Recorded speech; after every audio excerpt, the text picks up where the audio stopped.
नमस्कार, मैं हूं आपके साथ अंजना शर्मा और आप देख रहे हैं वर्तमान युग। तो आइए शुरुआत करते हैं आज की खास खबर से। प्रयागराज महाकुंभ भाजपा सरकार के कुप्रबंधन का मॉडल, अखिलेश ने कहा। पुलिस व्यवस्था भी कुव्यवस्था का शिकार। सपा अध्यक्ष अखिलेश यादव ने प्रयागराज में होने वाले महाकुंभ 2025 की तैयारियों पर सवाल उठाए हैं। उन्होंने आरोप लगाया है कि प्रदेश सरकार ने आधी अधूरी तैयारी की है, जिससे सुरक्षा और सुव्यवस्था को लेकर सवाल खड़े हो रहे हैं। अखिलेश यादव ने कहा है कि पुलिस व्यवस्था भी कुव्यवस्था की शिकार हो गई है और एसएसपी कार्यालय की स्थिति भी संतोषजनक नहीं है। सपा अध्यक्ष अखिलेश यादव ने प्रयागराज में होने वाले महाकुंभ 2025 में आधी अधूरी तैयारी करने का आरोप प्रदेश सरकार पर लगाया है। उन्होंने इंटरनेट मीडिया एक्स पर एक पोस्ट करते हुए कहा कि प्रयागराज महाकुंभ 2025 भाजपा सरकार के कुप्रबंधन का मॉडल बन गया है। पहले शासन यहां आकर नाराज होकर लखनऊ लौट गया, पीछे पीछे प्रशासन दौड़ा दौड़ा आया। हालात ये हैं कि सबसे जरूरी पुलिस व्यवस्था भी कुव्यवस्था का शिकार है। सपा प्रमुख ने कहा कि जिन एसएसपी साहब को कुंभ की सुरक्षा देखनी है, उन्हीं का कार्यालय बांसबल्ली से आगे नहीं बढ़ा है। जन सुरक्षा व भीड़ नियंत्रण पर नजर रखने वाले वॉच टावर तक नहीं बने हैं और न ही जल पुलिस थाने बने हैं।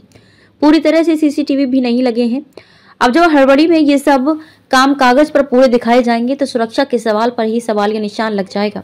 जनहित में हम शासन प्रशासन से अपील करते हैं कि पूरी एहतियात बरतते हुए सावधानी पूर्वक सारे लंबित काम पूरे किए जाएं, जिससे तीर्थ यात्रियों व अन्य पर्यटकों को किसी भी प्रकार की समस्या का सामना न करना पड़े। कैसा लोकतंत्र जहां जनता की आवाज उठाने पर पाबंदी। चुनाव आयोग के कांग्रेस को दिए गए जवाब को लेकर सपा अध्यक्ष अखिलेश यादव ने तंज कसा है। उन्होंने चुनाव आयोग का नाम लिए बिना कहा कि वो लोकतंत्र कैसा जहां जनता की आवाज उठाने पर ही पाबंदी लग जाए। मतदाता का अधिकार मारना जनतंत्र के अधिकार को मारना है। अगर तर्क ये है कि चुनाव आयोग किस किस को जवाब देगा, तो फिर इसी बात को आधार बनाकर कल को यही भाजपा सरकार सूचना के अधिकार को भी खत्म कर देगी। बाबा साहब का संविधान पीडीए की ताकत और संजीवनी। अखिलेश यादव ने मंगलवार को प्रदेश मुख्यालय में कार्यकर्ताओं को संबोधित करते हुए कहा कि देश की एकता, अखंडता, भाईचारे, सामाजिक न्याय और खुशहाली के लिए बाबा साहब डॉक्टर भीमराव अम्बेडकर के विचारों और उनके बताए रास्ते पर चलना होगा। बाबा साहब ने संविधान बनाकर गरीबों, वंचितों, पिछड़ों, दलितों, अल्पसंख्यकों, आदिवासियों और महिलाओं को अधिकार और सम्मान दिलाया। बाबा साहब का संविधान पीडीए की ताकत और संजीवनी है। सपा प्रमुख ने आरोप लगाया कि भाजपा और उसके सहयोगी संगठनों की मंशा बाबा साहब के संविधान को बदलने की है। भाजपा बाबा साहब और उनके बनाए संविधान का सम्मान नहीं करती है।